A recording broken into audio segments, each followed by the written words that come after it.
मित्रांनो, समोर ही आपण स्कूटी पाहतात. ही खोमाकी कंपनीची स्कूटी आहे आणि या स्कूटीमध्ये समोरच्या कोणत्या कारागिराकडे ते घेऊन गेले असतील.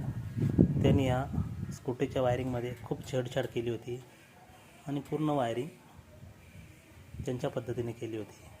त्यामुळे स्कूटी चार्जिंग होणे बंद झाली.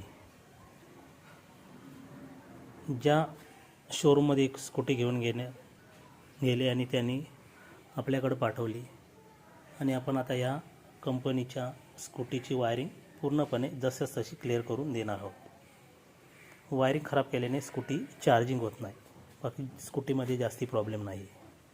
पूर्णपणे वायरिंग तिची खराब झाली होती, शॉर्ट झाली होती. आता आपण ती परफेक्ट केली आहे आणि आता समोर पाहतात की ही स्कूटी आता ओके झाली. पार्किंग मोड काढल्यानंतर पाहतात की स्कूटी एकदम परफेक्ट ओके झाली.